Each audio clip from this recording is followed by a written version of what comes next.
Yeah.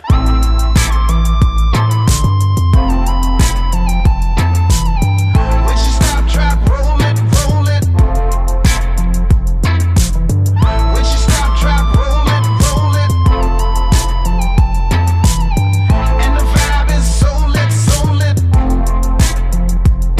She was born in a fire, gets no higher, young Torontonian child. Moving quickly. My 5 tips using my Nexus devices here. Those of you guys who have a Nexus device or just a stock Android version, and it might work for others, I just don't have all the phones, so you want to try it out for yourself. There's a little trick to your phone that I'm going to show you here. Pay attention to the toggles. I can rearrange all these, and maybe you thought you can't do that unless you're rooted, but you do not need that. Now all we're going to do is press and hold on this little, and you can see it spinning. You can see it spinning right there. I'm going to let go. System UI Tuner has been added to settings. Now we're going to scroll down and go to System UI Tuner.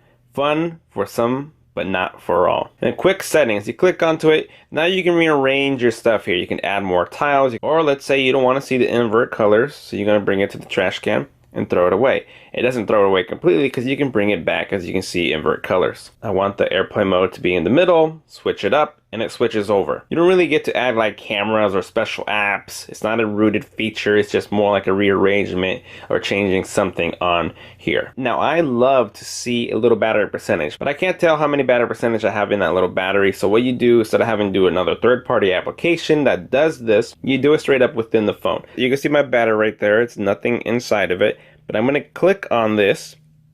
And now there is a battery percentage of 81%. Instead of having to bring it down and then one more, go to the battery percentage, you'll see your battery percentage all the time inside there. Status bar. You can quickly uncheck and check things on if you don't want to see them in the toggle bar. It might be very useful and more minimal for you, or added features. Tip 2. Going into your settings, you want to go into About Phone and click on your build version 7 times. It goes 1, 2, 3, 4, 5, 6, 7, and it'll bring up your developer mode. But don't worry, you're not really going to mess up your phone. It's not like a real hack or a root thing, so you can, revert back to it. So we see developer options here. There's a few things in here that I do not know what it means, so I don't even move it, I don't even care about it. But you can see there's USB debugging mode. That's if you want to do some kind of computer hookup to do like tethering some sort with other applications, or like bug reporting. I'm gonna hold the power button. You can see that's all we get. Select on that, now press the power button, now we get bug report. You can show touches, so if you want to see where your finger is hitting things, there's a little bubble there underneath my finger, you can't really tell. But if you want to see where it touches, so make sure it's registering, you can have that on and off. And this is where I used to come to all the time to change the animation scale, because maybe the way things pop up or move, you see that movement right there that comes up.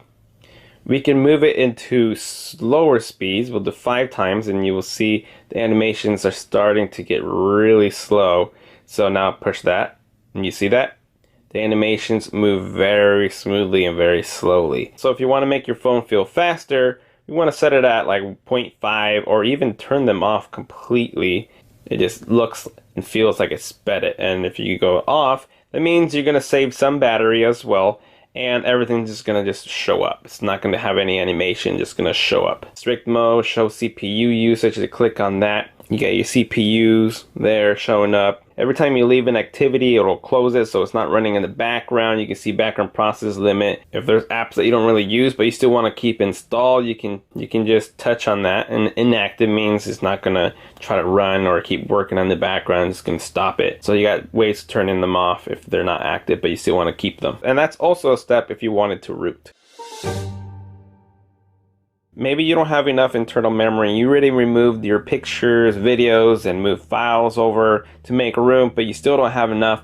Well, this is what you got to check out. Go into your settings, go into your storage and USB. It might say something different. Just go to your storage. As you can see here, I've only used less than 6 gigabytes on my 64 gigabyte. The reason why I don't have a lot of stuff taken, because I remove a lot of apps, I remove a lot of games, and all my pictures and videos go over the cloud on my Google Photos. So I will always have enough room. But we can see the apps are what takes the most memory on my phone. But going to the bottom, we can see cached data. There's 1.2 gigabytes of data being used, which can be released and nothing bad will happen to your phone. Let's clear that. I'm going to clear that.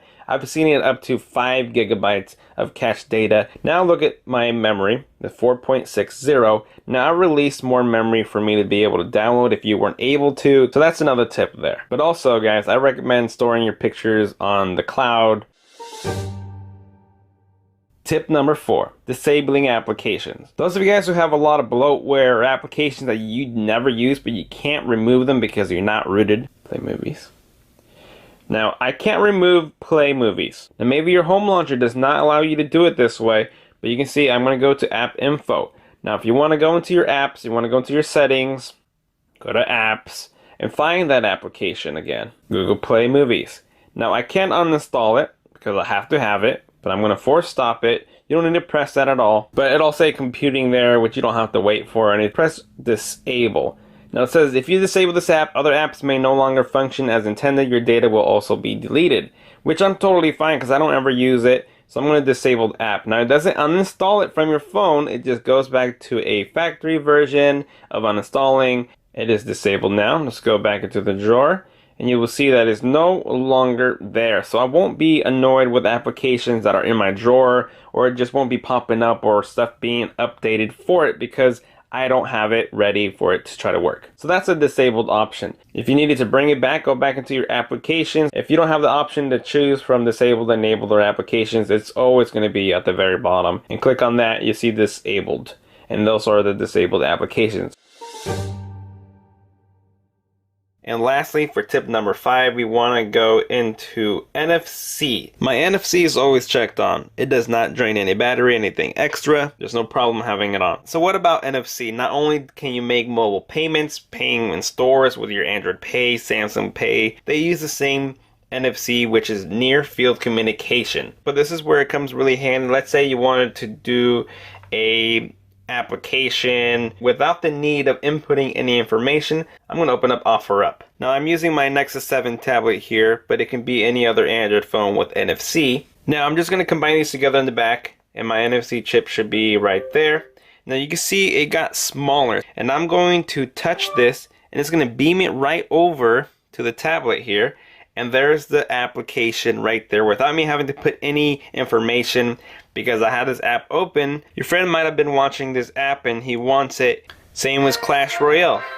Put it over, cast it over, and there we have it, Clash Royale. NFC is great for a lot of reasons. You can even buy little tags to make profiles and a lot of things about NFC. NFC has been around for Android for around like 5 years or more probably. A lot of people don't understand them, and I haven't obviously educated a lot of people about it, but I've used it and I love it, and it's pretty much been a mobile standard ever since. So go educate yourself on NFC. Other people have great videos out there for you to check them out. So there you guys have it. Those are my 5 tips using my Nexus devices here. This is 2015 Nexus 6P, Nexus 7. The only devices that I have right now. Even though I performed all these on my Nexus device, doesn't mean that you have to have this phone in order for those features to work. But it's definitely worth it for you to go test it out for yourself. And there you guys have it. Thank you for watching. And as always, I will see you guys next time.